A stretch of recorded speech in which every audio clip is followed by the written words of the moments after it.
मुजफ्फरपुर जिले के जोहरा गली में वर्षों से देह व्यापार का काम होता आ रहा है। इस बदनाम गली में रहने वाली कुछ महिलाएं अब इस कीचड़ से निकलने का प्रयास कर रही हैं। हम जो अपनी बात कर रहे हैं वो बात हम किसी के सामने नहीं करते थे। मतलब हम ये बताना नहीं पसंद करते थे कि हम इस इलाके की बेटी हैं या हम भी एक तरह के इसी समाज में रहते हैं। जोहरा संवर्धन स्वयं सहायता समूह ने रेड लाइट एरिया की लड़कियों और महिलाओं को उस कीचड़ से निकालने का बेड़ा उठाया है। व्यापार से जुड़ी इन महिलाओं को हुनरमंद बनाने के लिए न सिर्फ प्रशिक्षण मुहैया कराई जा रही है बल्कि रोजगार मुहैया कराने की दिशा में पहल भी की जा रही है। जिले में रोजगार का अलख जगाया जा रहा है। वही लोग आइडिया दिए कि मतलब ऐसे तो घर में ये चीज नहीं होने वाला है, तो एक मंच मिलेगा तो हम लोग का और आगे जा सकते हैं। लॉन्ग कुर्ती है,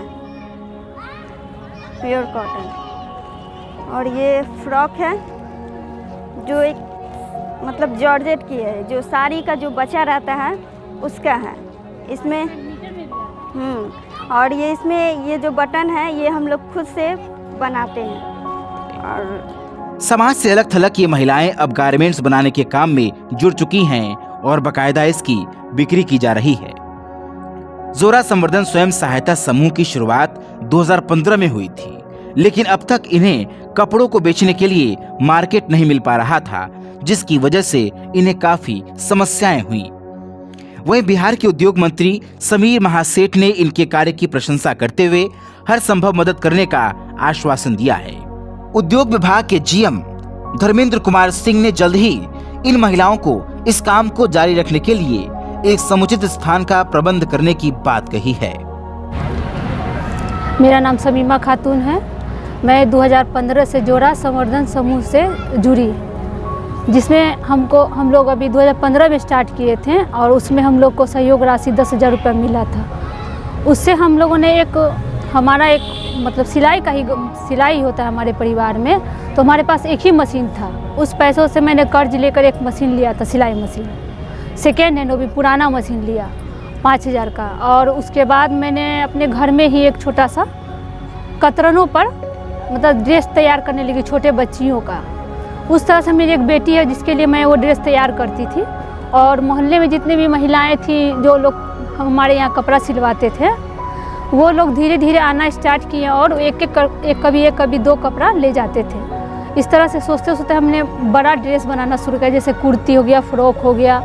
तो उतना सारा कपड़ा मेरे पास आता नहीं था, तो मैंने कई दुकानों में घूमकर और कपड़ा खरीदकर इस ड्रेस तैयार किया। और अब हमारे पास समूह था, धीरे धीरे इस काम को मैंने समूह में भी लाया और हमारे साथ अभी 10 से 15 बच्चियां हैं और लड़कियां भी हैं, महिलाएं भी हैं जो हमारे साथ जुड़कर काम कर रही हैं।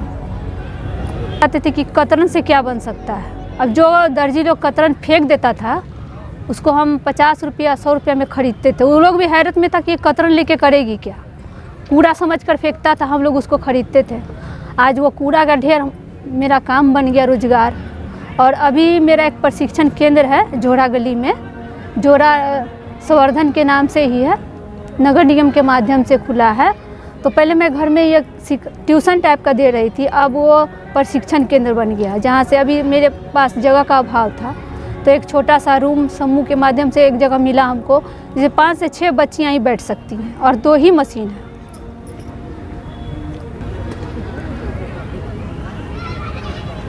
अभी हम लोग सूट वगैरह, पैंट, फ्रॉक, बंडी, ये सारा कुछ का डिज़ाइन, फ्रॉक बच्चा का और बड़े का, जितना भी आइटम है लेडीज़ का सब बना लेते हैं। और हमारा मार्केट कहीं नहीं है, सिर्फ अपने मोहल्ले में ही हम लोग कर रहे हैं। अभी ये जो नया मार्गदर्शन हम लोग को मिला, ये दूसरा बार हम लोग को ऐसा मंच मिला है, जो पहली बार हम लोग को यहाँ ऐसा मौका मिला है मंच का। मेरा नाम सगुप्ता परवीन है। मैं मतलब कुर्ती, फ्रॉक ये सब बनाती हूँ। ये जो बना है ये मतलब हम ही बनाए हैं और ये सीखे थे मतलब सेंटर से ही, तो इसका जानकारी था पर उतना नहीं था।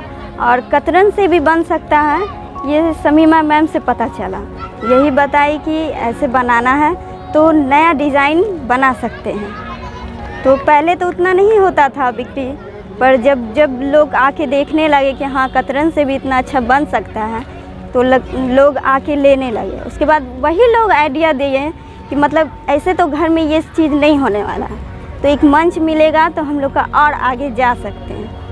तो इसी में हम लोग लगे हुए हैं कि आगे कुछ। ये कुर्ती है जो कॉटन की है प्योर, तो मतलब इसमें पूरा हम लोग का कतरन एक कुर्ती लाइक नहीं रहता है, तो 2-3 कतरन मिला के एक नया डिज़ाइन बना के इसे बनाते हैं। और ये मतलब लॉन्ग कुर्ती है प्योर कॉटन। और ये फ्रॉक है जो एक मतलब जॉर्जेट की है, जो साड़ी का जो बचा रहता है उसका है। इसमें मीटर में भी आता है। और ये इसमें ये जो बटन है ये हम लोग खुद से बनाते हैं। और यही है। एक टॉप खोल दो, टॉप। मेरा नाम नसीमा है और मैं यही मूलतः मुजफ्फरपुर छत्रवस्थान की बेटी हूँ, जिसको मैं बहुत गर्व के साथ सभी को बताती हूँ कि I am daughter of the sex worker. और अभी जो मैं बात करने जा रही हूँ कि इस इलाके में जो रेड लाइट एरिया है, मूलतः क्या होता है कि पुलिस जो भी इस इलाके में महिलाएं प्रोफेशन करती हैं, पुलिस की तरफ से मुहिम चलता है या पब्लिक की तरफ से, तो रेड डिस्ट्रॉय की बात होती है कि बंद करा दो। और बंद कराने में बहुत सारी महिलाएं अरेस्टेड भी होती है। तो उस दिनों मतलब 2004 की बात मैं बता रही हूँ कि जब ये मुहिम चल रहा था, उस समय जो महिलाएं अरेस्टेड हुई और जो जेल गई और वो वापस आने के बाद उनके लिए कोई रिहैबिलिटेशन नहीं, कोई भी पैकेज नहीं, कोई भी इंतज़ाम नहीं था। तो हमें लगा कि ये जो व्यवस्था है कि आप रेड करके तो पकड़ लेते हो और रेड पकड़ के ले जाते हो, लेकिन रेड के आने के बाद का क्या है? रेड के आने के बाद तो कोई भी इंतज़ाम नहीं है, तो उसको कैसे किया जाए, उसको कैसे कंटिन्यूटी किया जाए। तो सबसे बड़ी बात ये थी कि हम जो अपनी बात कर रहे हैं ना, हम जो अपनी बात कर रहे हैं वो बात हम किसी के सामने नहीं करते थे। मतलब हम ये बताना नहीं पसंद करते थे कि हम इस इलाके की बेटी हैं या हम भी एक तरह के इसी समाज में रहते हैं। तो इसको कैसे डाइल्यूट किया जाए, तो हम लोगों ने एक ग्रुप बनाया, अपना महिला लड़कियों का ग्रुप बनाया और जो वहाँ के बच्चे थे उनको मिलके एक ग्रुप बनाया, उसका परचम नाम दिया। ये कंटिन्यूटी हमारी चलती आ रही है। अभी जो आप यहाँ पे इस मेला में देख रहे हैं, ये हमारा 2015 में आजीविका मिशन के द्वारा एक ग्रुप फॉर्म किया गया था, जिसको SAG स्वयं सहायता समूह बोलते हैं। ये एक बहुत अच्छा माध्यम है, क्योंकि सरकार और योजनाओं के तहत अगर इस इलाके में काम किए जाए तो वो सुनिश्चित तौर पे बदलाव में देखा जा सकता है। लेकिन अगर हम प्रोजेक्ट में जाते हैं तो प्रोजेक्ट का एक लिमिटेशन होता है, उसके बाद फिर वापस बैकअप उसी में आना पड़ता है। तो हम लोगों को बहुत खुशी है बात की कि आजीविका मिशन ने ये स्टेप उठाया। लेकिन उस समय एक कमी देखने को मिली कि 2015 में जो ग्रुप बना वो अब तक में कोऑर्डिनेशन में नहीं लिया उन्होंने। तो अभी जो अप्रोच हुआ जिला प्रशासन के साथ, उस अप्रोच के कारण आज हम जिला उद्योग के मेला में बैठे हुए हैं